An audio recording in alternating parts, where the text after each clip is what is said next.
하나님께서 오늘 우리에게 주시는 말씀은 누가복음 23장의 말씀입니다. 누가복음 23장 6절부터 12절의 말씀입니다. 누가복음 23장 6절부터 12절까지 우리 한 목소리로 합독하겠습니다. 빌라도가 듣고 그가 갈릴리 사람이냐 물어 헤롯의 관할에 속한 줄을 알고 헤롯에게 보내니 그때 헤롯이 예루살렘에 있더라. 헤롯이 예수를 보고 매우 기뻐하니 이는 그의 소문을 들었으므로 보고자 한지 오래였고 또한 무엇이나 이적 행하심을 볼까 바랐던 영고로라. 여러 말로 물으나 아무 말도 대답하지 아니하시니 대제사장들과 서기관들이 서서 힘써 고발하더라. 헤롯이 그 군인들과 함께 예수를 업신여기며 희롱하고 빛난 옷을 입혀 빌라도에게 도로 보내니 헤롯과 빌라도가 전에는 원수였으나 당일에 서로 친구가 되니라. 아멘. 오늘과 다음 주에는 성경에 나오는 헤롯 왕들에 대해서 살펴보면서 그들을 통해 주시는 성경의 중요한 교훈들 몇 가지를 살펴보겠습니다. 성경에는 많은 헤롯 왕들이 등장합니다. 성경에 등장하는 헤롯 왕들을 정리해 보면 다음과 같습니다. 오늘은 헤롯 대왕과 헤롯 아켈라오, 헤롯 안티파스를 통해 주시는 말씀들을 묵상하고요. 다음 주에는 헤롯 빌립 2세와 헤롯 아그리파 1세, 헤롯 아그리파 2세를 통해 주시는 교훈들을 살펴보도록 하겠습니다. 먼저 첫 번째로 헤롯 대왕을 통해 주시는 말씀이 있습니다. 우리는 인맥을 의지하지 말고 하나님을 의지해야 한다는 것입니다. 자, 신약 성경을 열자마자 마태복음에 등장하는 사람이 헤롯 대왕인데요. 유대인의 왕이 태어났다는 동방박사들의 말을 듣고 베들레헴 2살 밑에 모든 아기들을 죽인 잔인한 사람입니다. 그런데 이 사람을 파헤칠수록 이 사람에게 아주 두드러지는 특징 하나가 발견되어지는데요. 그것은 바로 이 사람이 사람들과 인맥 쌓는 능력이 장난이 아니었던, 정말 보통 수준의 사람이 아니었던 대단한 사람이었다는 겁니다. 헤롯 대왕은 사람들에게 잘 보이고 사람들과 좋은 관계를 맺는데 인생의 온 힘을 쏟았던 아주 대표적인 사람입니다. 제가 알던 어떤 친구 중에 생일 파티를 국제적으로 다니던 친구가 있었습니다. 갑자기 해외를 간다고 해서 어디 가냐 물었더니 친구 생일 파티를 간다는 거예요. 되게 친한 친구인가 보다 생각했는데 별로 친한 친구도 아니었습니다. 그런데 자기 인맥을 관리하기 위해서 비행기 표를 끊고 국제로 날아가는 겁니다. 그만큼 그 친구의 삶을 옆에서 보면 사람들하고 관계 쌓는 일에 정말 대단했던, 엄청나게 투자했던 그런 친구였습니다. 저는 제 가족 3명 생일 챙기기도 힘든데 제 딸이 4월이고 아내가 5월이고 아들이 6월이어서 4월 때부터 히말라야 산맥을 올라가고 6월이 지나면 이제 올해는 평안하겠구나 이러고 있는데 참 대단한 그런 친구가 있었습니다. 자, 물론 사람들과 좋은 관계를 유지하는 거 좋은 겁니다. 근데 사실 우리는요, 우리의 열정과 시간을 하나님과 관계 맺는 일에 쏟아 부어야 한다고 믿습니다. 그러면 우리에게 필요한 인간관계는요, 필요한 만큼 내가 만드는 것이 아니라 하나님이 채워주십니다. 헤롯은 하나님과는 원수 관계를 맺고 있었습니다. 그게 문제죠. 하나님과의 관계는 원수 관계인데 사람들과 좋은 관계 맺으면 인생이 성공한다고 착각했다는 겁니다. 자, 헤롯이 얼마나 좋은 인맥을 가지고 있었는지, 이 사람이 얼마나 대단한지 좀 알려면 로마의 역사를 조금 알아야 되는데요. 헤롯을 이해하기 위해서 다 아시는 이야기겠지만 로마 이야기를 잠깐 나누겠습니다. 로마는 아주 옛날에는 왕들이 있었습니다. 근데 약 500년 가까이 왕이 아니라 장로들을 중심으로 공화국을 이루며 살아가고 있었습니다. 그런데 나중에 이 로마가 나라에서 제국으로 사이즈가 점점 커지고 발전하면서 율리어스 카이사르라는 사람이 이제는 다시 황제 체제로 돌아가야만 로마가 살 수 있다라는 꿈을 꾸기 시작했습니다. 자, 그런데 그 율리어스 시저가 암살을 당하고 결국 자기의 양아들 이 옥타비우누스를 황제로 지목하면서 이 옥타비우누스를 중심으로 로마는 공화국에서 다시 황제가 다스리는 이 군주제로 정치의 체계를 바꾸게 됩니다. 자, 그런데 로마가 이렇게 공화국에서 황제가 있는 군주제로 바뀌어가는 그 과정 속에서요, 복잡한 갈등들을 거쳐가게 되는데요. 그것을 바로 로마의 제1차 삼두정치, 제2차 삼두정치라고 부를 수 있습니다. 자, 로마의 첫 번째 삼두정치는 율리어스 카이사르와 폼페이우스와 크라수스 이렇게 세 명의 사람들이 장로들로부터 자기들의 안위를 보호하기 위해서 비공식적으로 서로 동맹을 맺었던 그런 관계였습니다. 자, 이때는 로마가 어떤 상태였냐면 주변 국가들을 상대로 계속 전쟁을 이기면서 점점 더 강해지고 사이즈가 커지면서 로마가 나라에서 제국으로 막 발전하던 그런 시절이었습니다. 자, 이때가 예수님 오시기 약 50년 전 시절을 이야기합니다.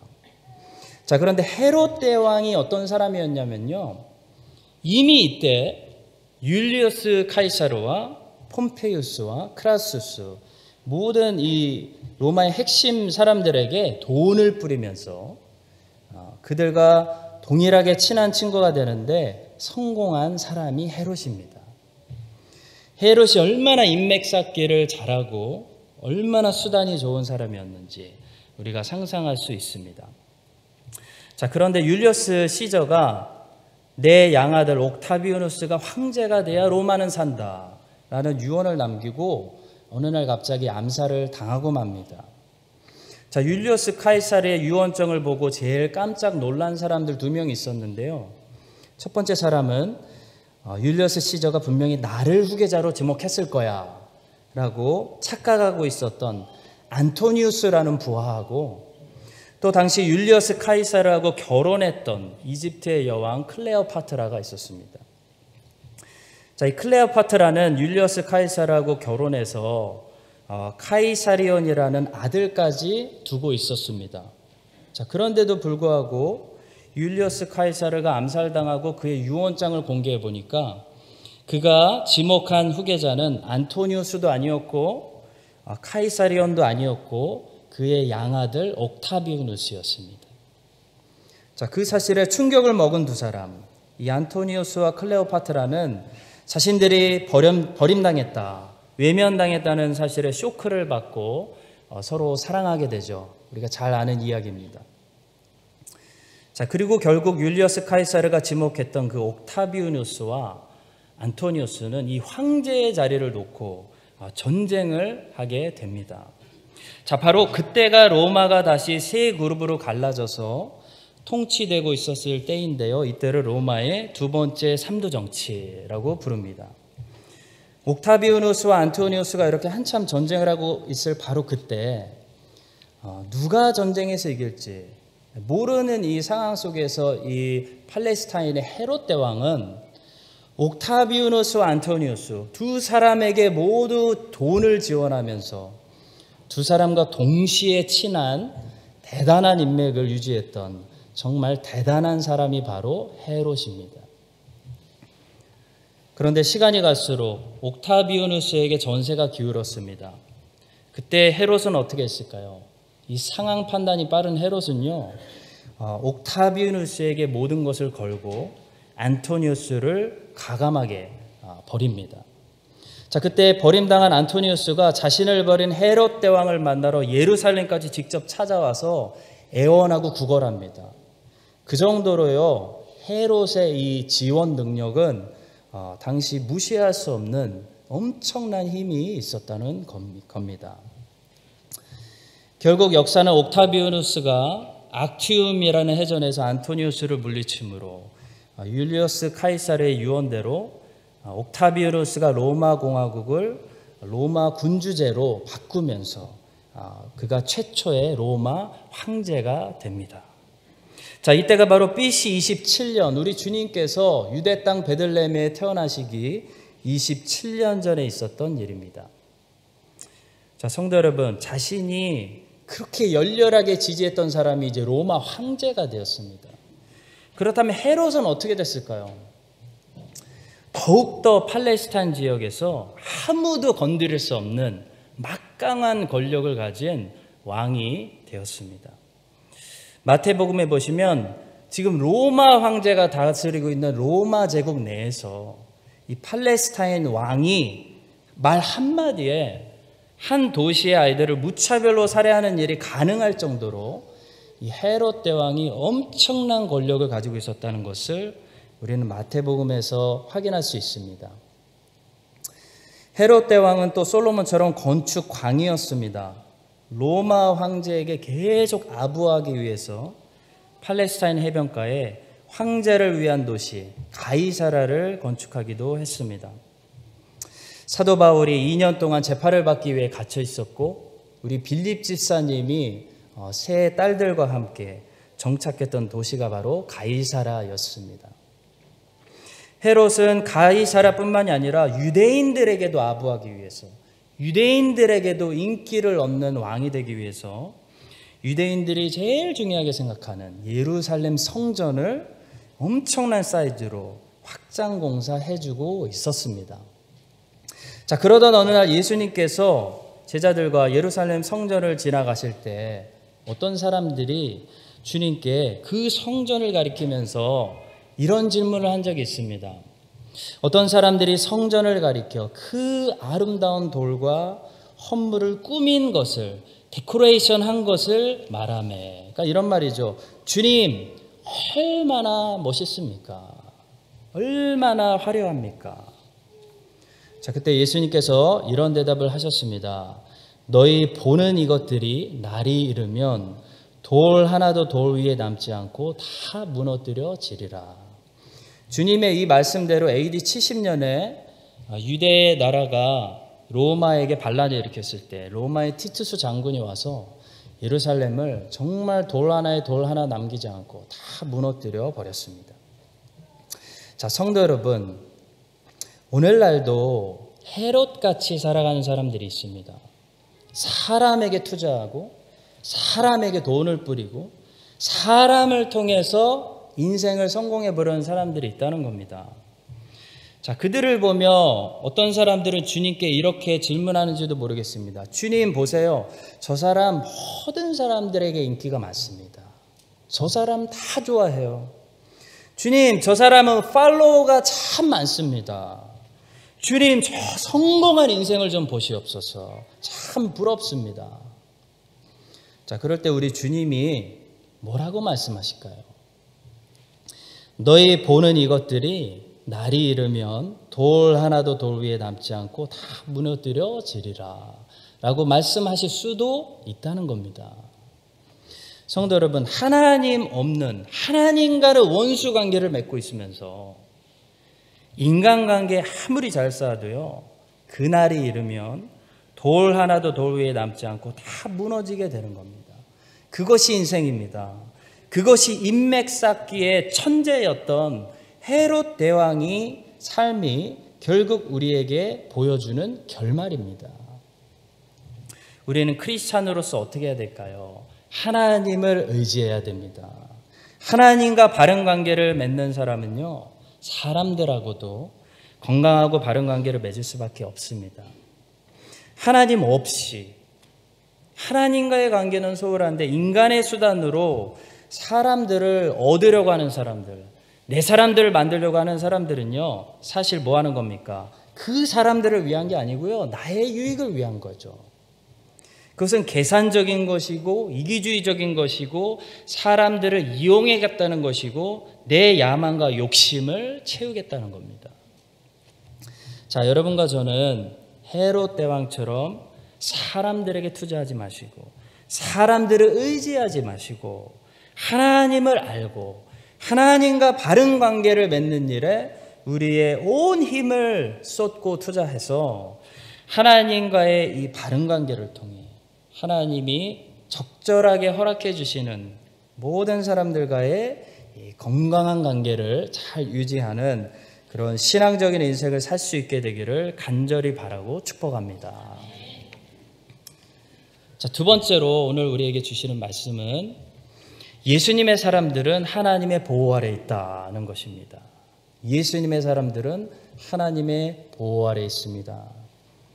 헤롯 대왕이 유대인이 왕이 돼서 한참 다스리고 있었습니다. 아무도 그를 막을 자가 없었습니다. 말 한마디에 그냥 한 도시의 사람들이 살육되었습니다. 근데 어느 날 갑자기 동방박사들이 나타나서 유대인의 왕으로 나신 이가 어디 있냐고 말하자 온 예루살렘이 발칵 뒤집혔습니다. 자, 헤롯은 이 베들레헴의 모든 아기들을 죽이라는 명령을 내렸고 요셉과 마리아는 아기 예수님 데리고 이집트까지 피신해야 되는 사건이 일어납니다. 자, 여러분들은 마태복음의 이 말씀 들으시면서 예수님의 탄생과 관련된 이야기를 들으실 때마다 어떤 인상을 받으셨는지 궁금합니다. 어떤 느낌이 드세요? 어떤 분위기가 느껴지십니까? 자, 아기 예수님은 태어나실 때부터 자기의 목숨 노리는 원수들 사이에서 굉장히 위급하고 불안하고 겨우겨우 생존하셨다는 그런 분위기를, 인상을 우리가 받을 수 있습니다. 자, 그런데 여러분, 말씀을 자세히 읽고 마태복음을 깊이 묵상해 보니까요, 마태복음이 우리에게 말씀하는 것은요, 마태복음이 말씀하는 아기 예수님의 탄생 스토리의 핵심 주제는 절대로 불안과 위험이 아닙니다. 위급한 것과는 사실 전혀 거리가 먼 이야기를 마태는 우리에게 들려주고 있습니다. 예수님의 이 탄생과 관련해서 마태복음에서 우리에게 듣게 되는 메시지는 무엇입니까? 예수 그리스도는요, 하나님의 완전한 보호 아래 있었다는 겁니다. 헤롯이 예수님을 찾아내기 위해 베들레헴의 모든 아기들을 2살 밑으로 죽인 것은 사실입니다. 그러나 마태가 소개하고 있는 하나님의 모습은요, 그 헤롯 때문에 당황해 하시거나 놀라시거나 위급한 모습을 보이는 하나님이 아니라는 겁니다.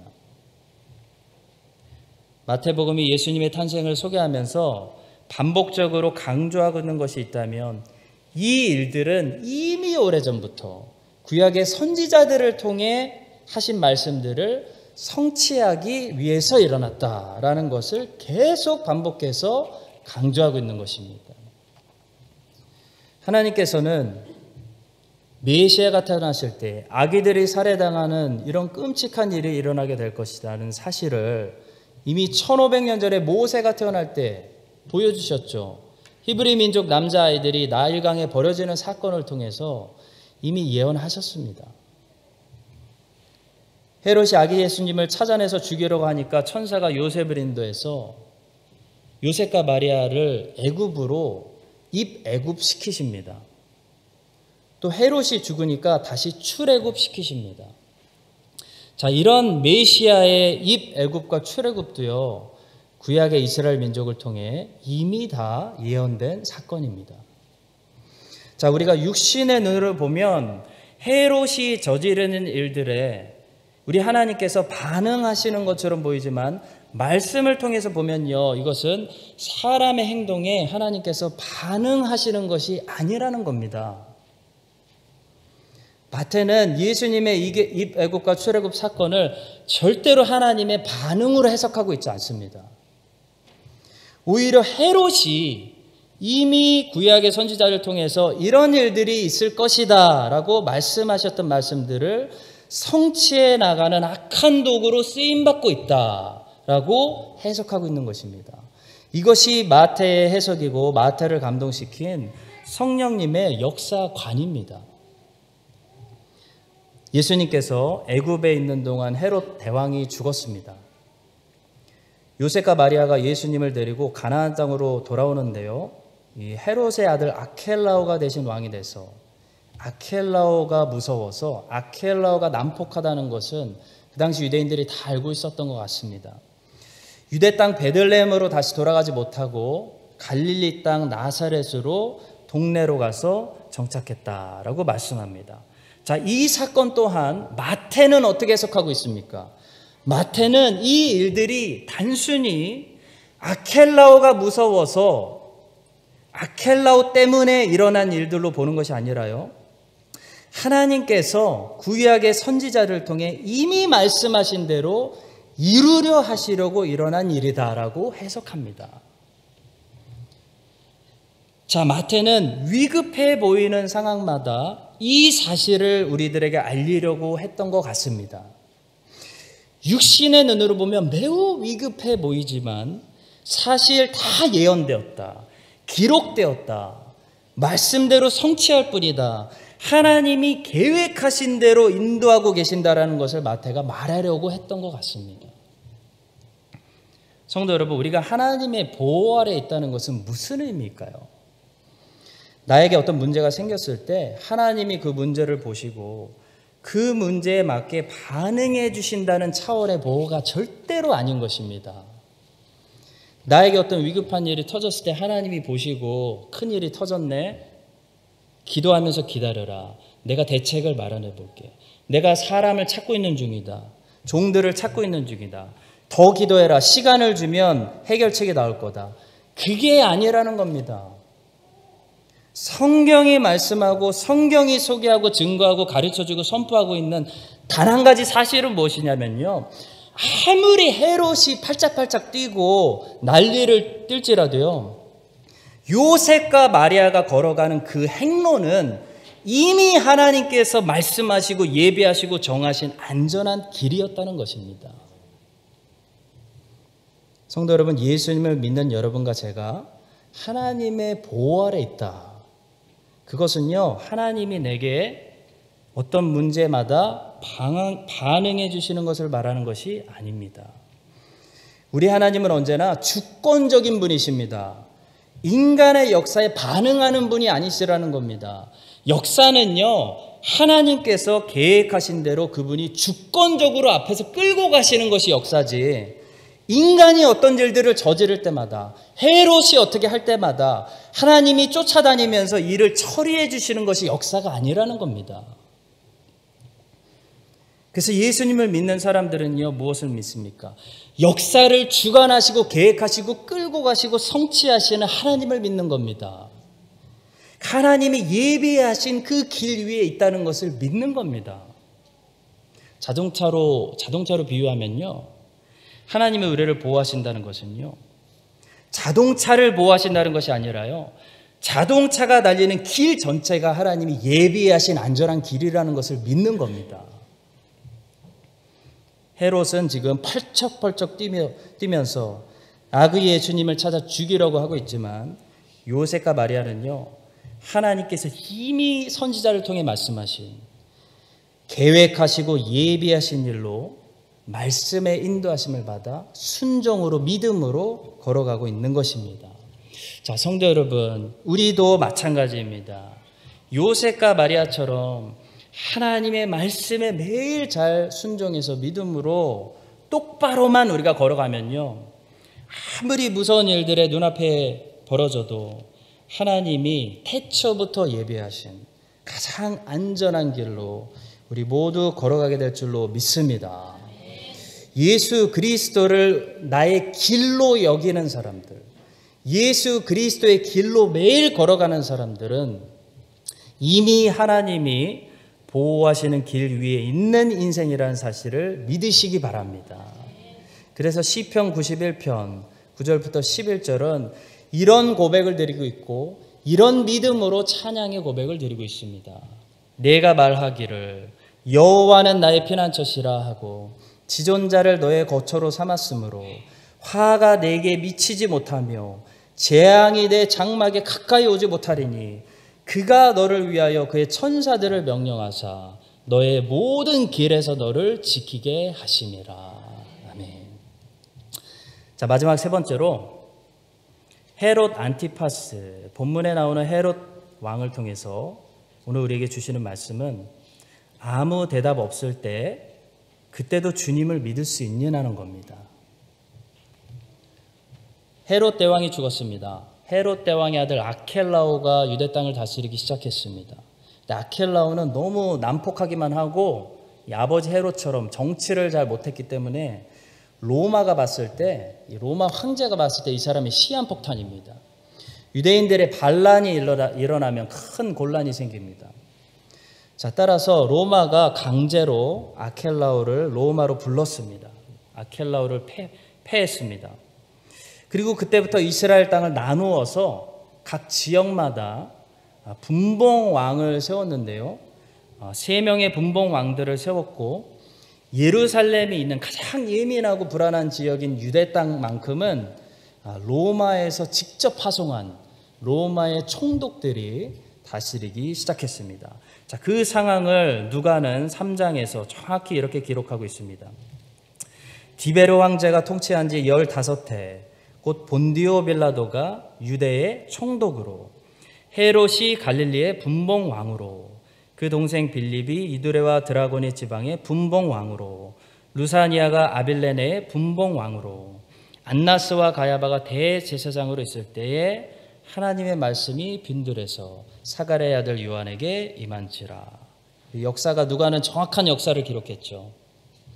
자, 보시면은 예수님과 가장 가까운 지역에 분봉 왕으로 세움받은 사람은 헤롯 안티파스였습니다. 그는 갈릴리 지역의 분봉 왕이었습니다.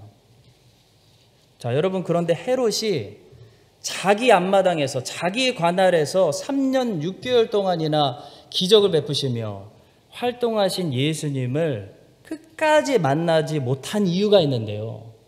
그 끝까지 만나지 못한 이유를 성경이 뭐라고 오늘 말씀합니까? 헤롯이 예수님께 잘못된 기대를 가지고 있었기 때문이라는 겁니다. 본문을 보시면 총독 본디오 빌라도가 이제 예수님을 심판할 때 예수님이 갈릴리 출신이라는 사실을 알았습니다. 그래서 갈릴리 지방의 분봉왕으로 하필 또 그때 마침 예루살렘에 와 있었던 이 헤롯 안티파스에게 니네 사람이니까 네가 재판해 하고 보냈습니다. 자, 그런데 헤롯은 예수님을 직접 만날 수 있는 이 엄청난 기회를 너무나 형편없이 날려버렸습니다. 자, 그것이 오늘 우리가 읽은 누가복음 23장 6절부터 12절의 말씀입니다. 제가 한번 다시 읽어보겠습니다. 당시 상황을 잘 상상해 보시기 바랍니다. 자, 빌라도가 듣고 그가 갈릴리 사람이냐 물어 헤롯 안티파스의 관할에 속한 줄을 알고 헤롯에게 보내니 그때에 또 하필 헤롯이 예루살렘에 있더라. 자, 헤롯이 예수를 보고 매우 기뻐하니 이는 그의 소문을 들었으므로 보고자 한 지 오래였고 또한 무엇이나 이적 행하심을 볼까 바랐던 영고로라. 여러 말로 물으나 아무 말도 대답하지 아니하시니 대제사장들과 서기관들이 서서 힘써 고발하더라. 헤롯이 그 군인들과 함께 예수를 업신여기며 희롱하고 빛난 옷을 입혀 빌라도에게 도로 보내니. 이것이 본문 말씀입니다. 자, 성도 여러분, 오늘날도 놀라운 것은요, 얼마나 많은 사람들이 이 헤롯 안티파스와 같은 비슷한 실수를 반복하는지 모릅니다. 헤롯이 예수님을 보고 처음에 매우 기뻐했다고 했습니다. 오늘날도 많은 사람들이 처음에 예수님 만나고 크게 기뻐하고 많은 기대를 가집니다. 아, 이분이면 내 인생이 어떻게 좀 되겠구나. 그런데요, 예수님께서 여러 말로 물어도 아무 말도 대답하지 않으시고 아무 기적도 안 해주시니까요, 헤롯이 어떻게 합니까? 군인들과 함께 예수를 희롱하고 빌라도에게 돌려보냈다라고 말씀합니다. 그러니까 한마디로 이런 거죠. 필요 없으니까 다시 가져가라. 예수 믿어봤자 소용없다는 겁니다. 성도 여러분, 사람들은 이렇게 예수님이 기적을 행해야지만 예수님께 관심을 기울입니다. 사람들은 하나님이 응답해 줘야지만 기도하려고 합니다. 하나님이 은혜 주셔야지만 예배 드리려고 합니다. 그러나 성도 여러분, 우리는 은혜 받으려고 예배 드리는 거 절대로 아닙니다. 하나님은 예배 받으시기에 합당하시기 때문에 우리는 마땅히 오늘도 예배 드려야 하는 것입니다. 예배를 받으시고 안 받으시는 분은 하나님입니다. 은혜를 주시고 안 주시고도 하나님 마음입니다. 우리는 마땅히 예배를 드려야 하는 사람들이라는 겁니다. 성도 여러분, 우리는 응답 받으려고 기도하는 거 아닙니다. 기도해도 응답 안 주실 때 많아요. 그래도 기도해야 됩니다. 성도는 마땅히 주의 나라와 주의 일을 위해 기도하라고 명령하셨기 때문에 기도하는 겁니다. 응답 주시면 기도 더 잘할게요. 은혜 받으면, 은혜가 넘치면 더 예배를 드리겠습니다. 이런 마인드가 무슨 마인드인지 아십니까? 헤롯 안티파스의 마인드입니다. 사랑하는 성도 여러분, 예수님께서 우리 기도에 아무 응답 안 하셔도, 예수님께서 내 인생에 아무 능력 행하지 않으시고 잠잠하셔도 여러분과 저는 끝까지 예수님을 예수님이기 때문에 믿고 신뢰하고 주님으로 섬길 수 있습니까? 헤롯의 조상은 야곱의 형 에서였습니다. 에서가 에돔 족속을 낳았고요. 에돔이라는 민족이 신약에 와서 이둠의 사람들이 됩니다. 헤롯은 이 이둠의 출신 사람입니다. 자, 에서가 어느 날 사냥하고 돌아와서 배가 너무 고팠습니다. 동생 야곱이 붉은 죽을 만들어 놓은 것을 보고 그것 좀 달라고 했습니다. 자, 그때 야곱이 에서에게 그럴 거면 형의 장자권을 나에게 팔라고 말합니다. 자, 그때 에서가 야곱에게 이렇게 말하면서 장자권을 내어줍니다. 창세기 25장 32절이죠. 에서가 이르되 내가 죽게 되었으니 이 장자의 명분이 내게 무엇이 유익하리요?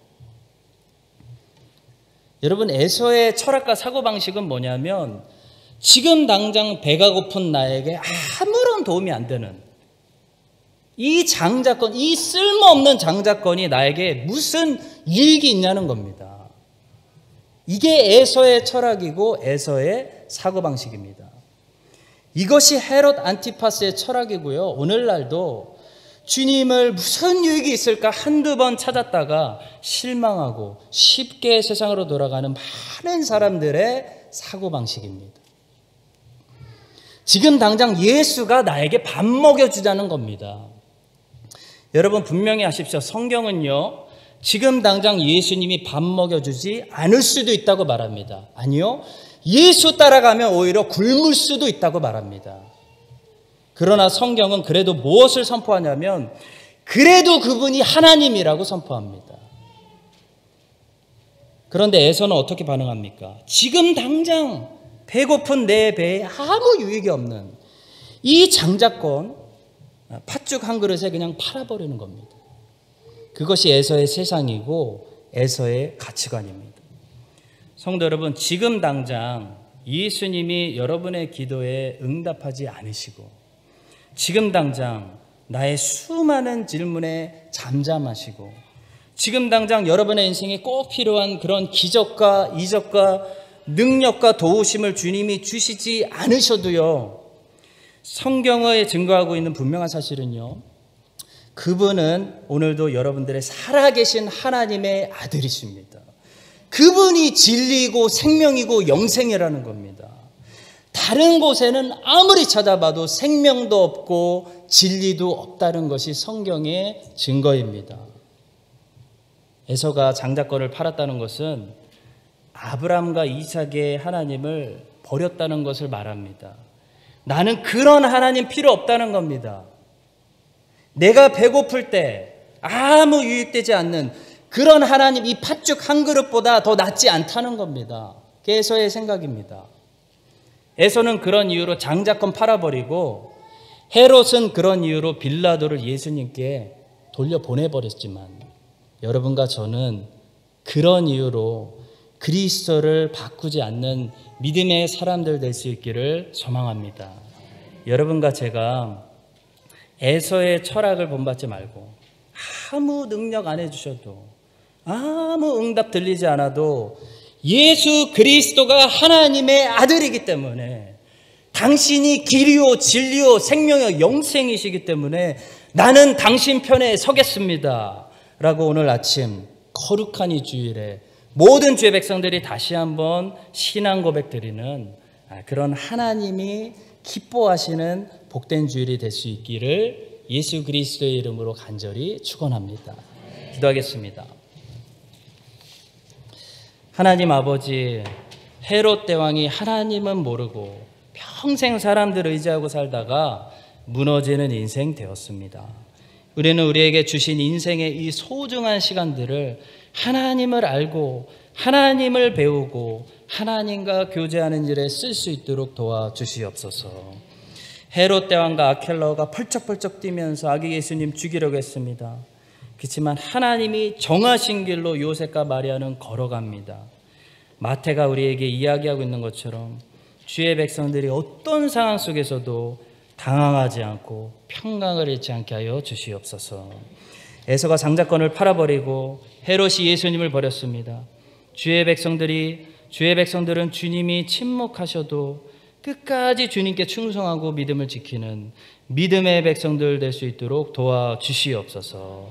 감사드리며 예수님의 이름으로 기도합니다. 지금은 우리의 길이요 진리요 생명이 되시는 우리 주 예수 그리스도의 은혜와 하나님 아버지의 무한하시고 신실하신 사랑과 성령님의 교통하심이 오늘 말씀을 듣고 주님을 알고 주님을 더 사랑하고 주님께 충성하기로 결단하는 모든 주의 거룩한 백성들 위해 이제부터 영원까지 함께 하시기를 간절히 축원합니다. 아멘.